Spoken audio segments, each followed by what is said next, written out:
Sleepy-eyed John, sleepy-eyed John, you woke too late, you missed the morning train. Sleepy-eyed John, no need to put your boots on, go back to your dreams. Sleepy-eyed John, but way back in the wood where the whippoorwills are singing, he came in this world just a kicking and a screaming. He must have known something nobody else did, because he spent all his time just a laying in bed. While out looking for the green salamanders, we found this rock covered in this lichen called Rock Tripe Lichen. And this is an amazing lichen. It is actually attached to the rock and lives on the rock. It puts out a weak acid that dissolves the rock. It actually dissolves the bedrock and supplies nutrients to the lichen. Also, the lichen is a sandwich, an algae sandwich. You might be thinking, what in the world is that? Well, a lichen is a symbiotic relationship between two organisms. In the middle is an algae. Of course, algae has to stay damp. Around the algae is wrapped a fungus. And the fungus protects the algae from drying out, and the algae feeds the fungus through photosynthesis. So, really an amazing organism. Now, this also could save your life one day. If you're ever out in the forest and you can't find any food, this is edible. Rock Tripe Lichen is edible, but you don't just want to peel it off the rock and eat it, because it has that acid that I was talking about earlier in it, a weak acid. And if you eat the lichen, you'll get the acid in your system, and it will make you feel sick. It may even make you become sick, become ill. So you have to boil it in several changes of water in order to make it edible. But it could save your life, because it is one of the most nutritious things in the forest if you can't find any other food, such as bugs or bird eggs or anything like that. So Rock Tripe Lichen is a really, really cool thing. And I'm going to show you a close-up of it right now. Well, here it is.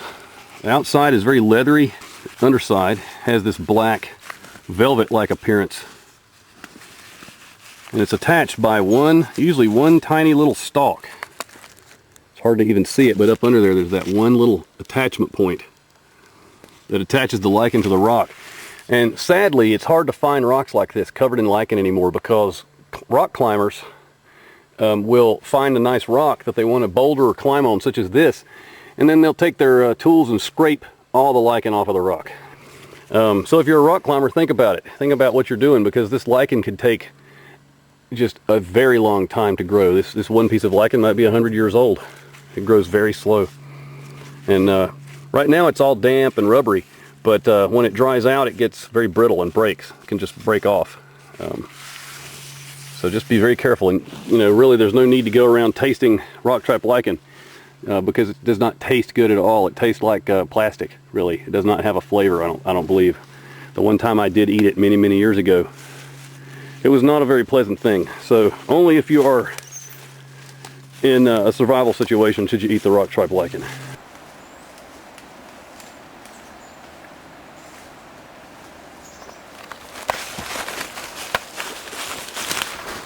Well, now we're going down to check out a site that may have greens, but also may have a den or a rocky crevice area that might be a potential bear den type site.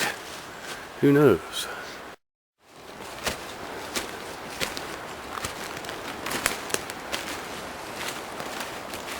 Oh, I see what you're talking about there. Yeah, it is a neat little rock shelter. A very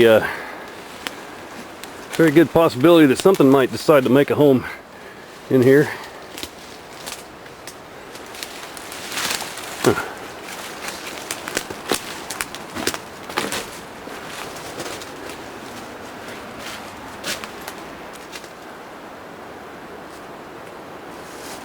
So while Alan's checking that out, I'm going to go up and look back up in this crack up here.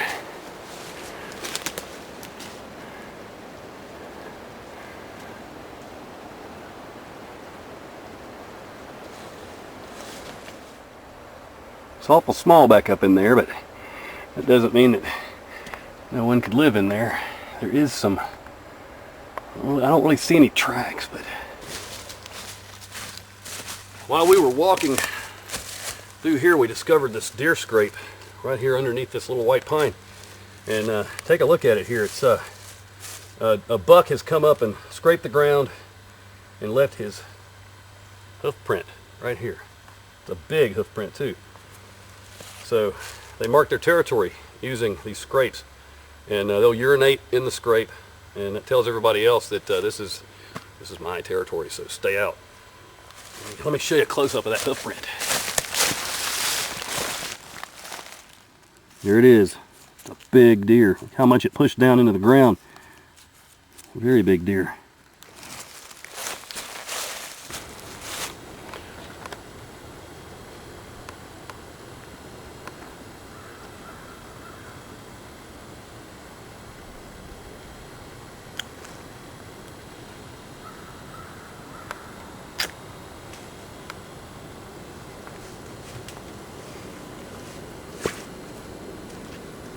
This is a really amazing place because this is exactly what timber rattlesnakes would use as habitat. All these big long rocks and cracks and fissures, big slabs, great place for timbers. Of course, it's too late in the year now. They've all gone into hibernation, but they're probably within 30, 40, 50 feet of me right now, down under these rocks. Maybe even closer than that. Could be right under this rock I'm standing on. But they're sleeping, and they'll be coming out in the spring again to do their thing. But just thought I'd show you this really cool place in our hunt for the green salamander. We just happened to stumble on this, so let's go back out that way and see if we can find some salamanders.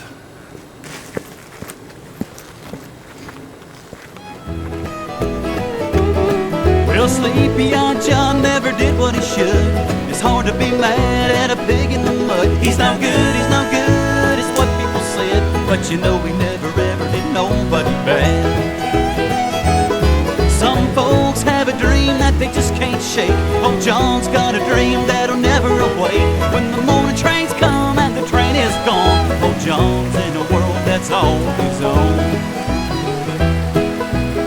Sleepy-eyed John, sleepy-eyed John, you woke too late, you missed the morning train.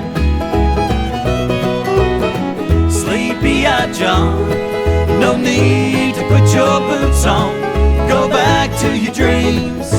Sleepy-eyed John, go back to your dreams, go back to your dreams, go back to your dreams, dream on.